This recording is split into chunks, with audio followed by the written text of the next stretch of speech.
Parte 3. Vigiei minha mãe dias a fio.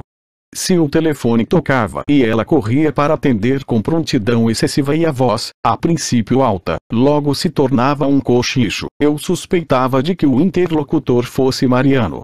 Se passava tempo demais cuidando da aparência e descartava uma roupa atrás da outra, e até me chamava para saber minha opinião sobre qual ficava melhor, eu tinha certeza absoluta de que estava indo a um encontro secreto com o amante, palavreado esse que aprendi correndo os olhos às vezes pelas provas dos romances açucarados. Descobri naquela ocasião que eu podia me tornar irremediavelmente ciumenta. Até aquele momento, eu tinha certeza de que minha mãe me pertencia e de que o direito de tê-la sempre à minha disposição era indiscutível. No teatrinho dentro da minha cabeça, meu pai era meu e, legitimamente, também dela. Dormiam juntos, trocavam beijos, conceberam-me segundo as modalidades explicadas quando eu tinha por volta de 6 anos. Para mim, a relação deles era um ponto pacífico e, exatamente por isso, nunca me perturbara de forma consciente. Mas, fora daquela relação, de maneira incongruente, eu sentia minha mãe indivisível e inviolável, pertencia só a mim. Considerava seu corpo meu, e também seu perfume, até os seus pensamentos, que só podiam, uma certeza que eu tinha desde que me entendia por gente, se ocupar de mim.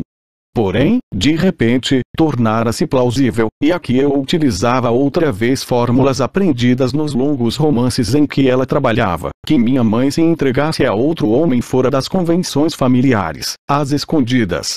Esse outro homem se julgava autorizado a prender o tornozelo dela entre os seus sob a mesa, e sabe-se lá em quais lugares, punha saliva na sua boca, chupava os mamilos que eu havia sugado e, como dizia Vitória com uma cadência dialetal que eu não tinha, mas que, naquele momento mais do que nunca, por desespero, queria ter, apertava uma de suas nádegas, depois a outra.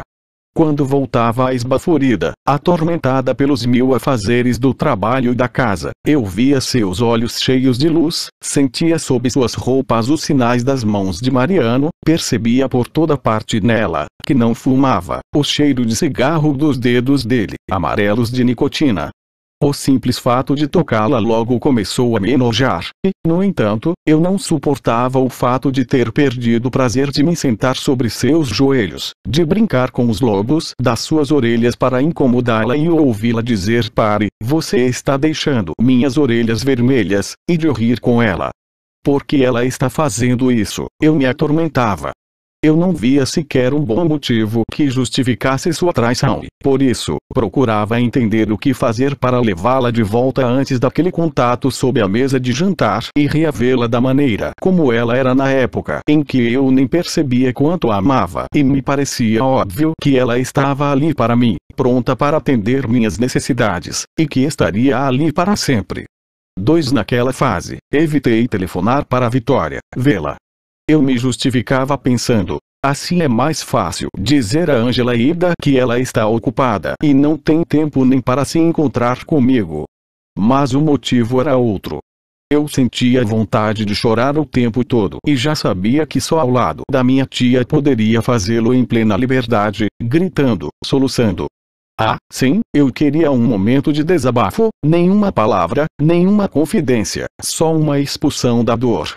Mas quem me garantia que, no momento em que caísse em prantos, eu não jogaria na sua cara suas responsabilidades, não gritaria com toda a fúria de que era capaz que sim, eu havia feito o que ela mandara, eu havia observado exatamente como ela dissera, e agora sabia que não deveria ter feito aquilo, não deveria de jeito nenhum, porque descobrira que o melhor amigo do meu pai, basicamente um homem nojento, prendia entre seus tornozelos, enquanto jantavam, o tornozelo da minha mãe, e que minha mãe não se levantava indignada com um salto, não gritava como você se dá o direito, mas deixava que ele aprendesse. Resumindo, eu temia que, ao dar vazão às lágrimas, também minha decisão de ficar calada cedesse de repente, e isso eu não queria de forma alguma. Eu sabia muito bem que, assim que eu me abrisse, Vitória pegaria o telefone e contaria tudo ao meu pai pelo simples prazer de magoá-lo. E o que era esse tudo afinal? Aos poucos, me acalmei. Reexaminei pela enésima vez o que vira realmente, expulsei à força as fantasias, dia após dia tentei afastar a impressão de que algo muito grave estivesse prestes a acontecer com a minha família. Eu sentia necessidade de companhia, queria me distrair. Por isso, fui visitar Angela e Ida ainda mais do que no passado, o que intensificou seus pedidos para encontrar minha tia. Por fim, pensei, o que me custa, o que tem de mal? Então, uma tarde decidi perguntar à minha mãe, e se um domingo eu levasse Angela e Ida à casa da tia Vitória? Para além de minhas obsessões, naquele período ela de fato estava muito atarefada. Corria para a escola, voltava para casa, saía outra vez, retornava, se fechava em seu quarto para trabalhar até tarde da noite. Dei como certo que ela teria respondido distraidamente, tudo bem. No entanto, ela não pareceu contente. O que Angela e Ida têm a ver com tia Vitória? São minhas amigas, querem conhecê-la. Você sabe que tia Vitória não vai causar boa impressão. Por quê? Porque ela não é uma mulher apresentável. Como assim? Chega, agora não tenho tempo para discutir. Por mim, você também deveria parar de vê-la. Fiquei com raiva, disse que queria discutir o assunto com meu pai. Foi quando surgiu na minha cabeça, contra minha vontade. Você não é apresentável, e não tia Vitória. Agora vou dizer ao papai o que você faz com Mariano e você vai pagar caro. Então, sem esperar sua costumeira mediação, corri até o escritório do meu pai, sentindo, eu estava surpresa comigo mesma, aterrorizada, não conseguia me refrear, que era de fato capaz de despejar em cima dele o que eu havia visto e também o que havia intuído. Mas, quando entrei no cômodo e quase gritei como se fosse questão de vida ou morte que eu queria apresentar Angela e Ida à Vitória, ele levantou o olhar dos seus papéis e me disse carinhoso, não precisa gritar, o que foi? Logo me senti aliviada. Reprimi a fofoca que estava na ponta da língua, dei um beijo forte em seu rosto, falei do pedido de Angela e Ida, me queixei da posição intransigente da minha mãe. Ele manteve o tom conciliador e não me proibiu a iniciativa, mas reiterou a aversão pela irmã. Disse, Vitória é um problema seu, uma curiosidade particular sua, e eu não quero me meter nisso, mas você vai ver que Angela e Ida não vão gostar dela. Surpreendentemente, até Costanza, que nunca vira minha tia, manifestou a mesma hostilidade, como se tivesse consultado minha mãe. Suas filhas precisaram batalhar muito tempo para obter a permissão, disseram o que a mãe havia sugerido. Convidem-na para vir à nossa casa, ou então marquem um encontro, sei lá, em um bar na Piazza Vanvitelli, só o tempo de conhecê-la para satisfazer Giovanna e pronto. Mariano também não fez por menos. Qual a necessidade de passar um domingo com essa senhora? Além do mais, pelo amor de Deus, ir até lá embaixo, um lugar horroroso, não tem nada de interessante para se ver. Mas, aos meus olhos, ele não tinha o direito de dar um pio, por isso expliquei a Angela, mentindo, que minha tia dissera que ou íamos até ela, na sua casa, ou nada feito.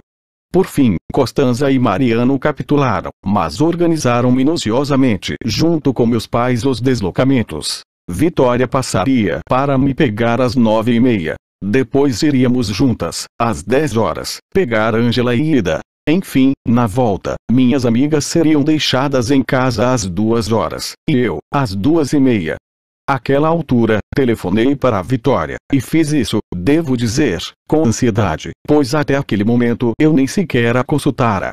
Ela foi brusca como de costume, me censurou porque eu não ligava havia tempos, mas, no geral, pareceu contente porque eu queria levar comigo minhas amigas. Disse, tudo que faz você feliz também me faz, e aceitou os horários complicados que nos foram impostos, embora com o tom de quem pensa. Sim, claro, eu faço o que me convém. 3 Foi assim que, em um domingo, quando nas vitrines já apareciam os enfeites de Natal, Vitória passou pontualmente na minha casa. Eu, muito tensa, já esperava havia 15 minutos no portão.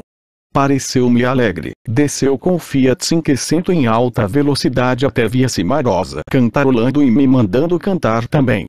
Lá encontramos Costanza à espera com as filhas, todas as 3 estavam lindas e impecáveis como em um comercial de TV. Logo percebi que minha tia, antes mesmo de encostar o carro no meio-fio, com um cigarro entre os lábios, já estava registrando a extrema elegância de Costanza com olhar gozador. Por isso eu disse ansiosa: não desça, vou falar para minhas amigas entrarem e vamos embora. Mas ela nem me ouviu, riu, murmurou em dialeto. Ela dormiu assim ou vai a uma recepção logo de manhã cedo?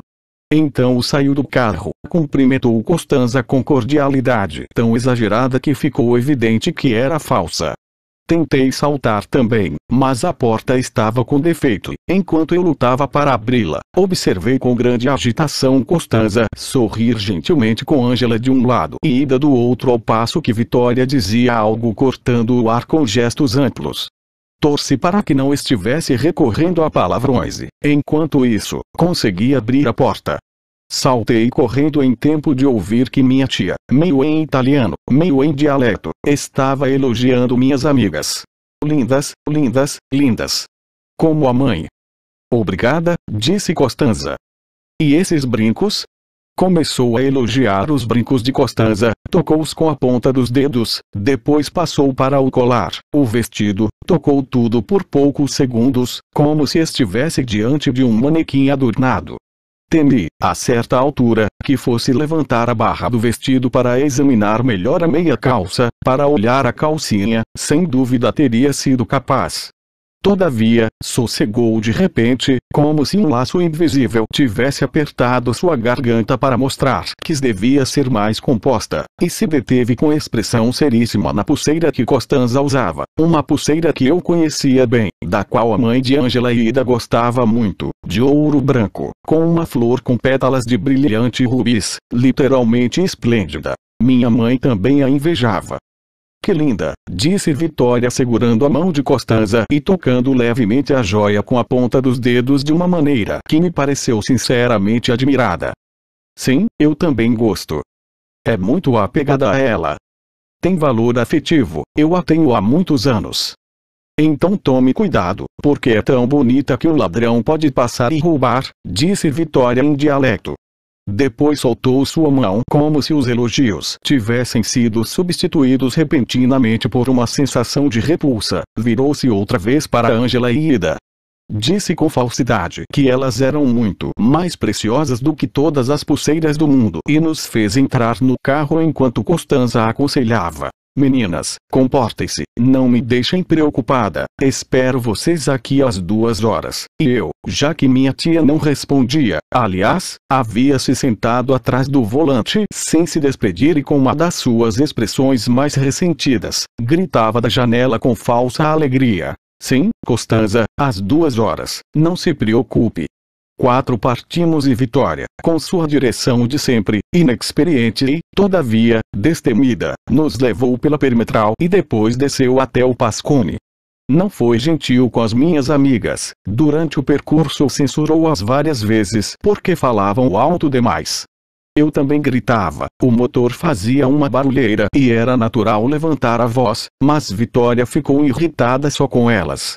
Tentamos nos controlar, ela ficou com raiva da mesma maneira, disse que estava com dor de cabeça, mandou que não dessemos um pio. Intuí que algo a desagradara, talvez não tivesse gostado das 2 meninas, era difícil dizer. Percorremos um longo trecho sem dizer palavra, eu ao lado dela, Ângela e Ida no desconfortável banco traseiro. Até que, do nada, foi a própria Vitória que rompeu o silêncio, mas o que lhe saiu foi uma voz rouca.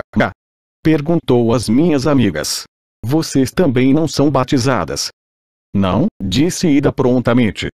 Mas, acrescentou Ângela, papai disse que, se quisermos, podemos nos batizar quando formos grandes. E se vocês morrerem antes? Sabem que vão para o limbo? O limbo não existe, disse Ida. Nem o paraíso, o purgatório e o inferno, acrescentou Ângela. Quem disse? Papai. E, segundo ele, onde Deus põe quem peca e quem não peca. Deus também não existe, disse Ida. E o pecado também não, esclareceu Ângela. Isso também foi papai que disse. Foi. Papai é um babaca. Não se deve dizer palavrões, bronqueou Ida. Intervim para evitar que Vitória perdesse definitivamente a paciência. O pecado existe. É quando não existe amizade, não existe amor, e desperdiçamos uma coisa bonita. Estão vendo? Disse Vitória. Gianina entende e vocês, não. Não é verdade, eu também entendo.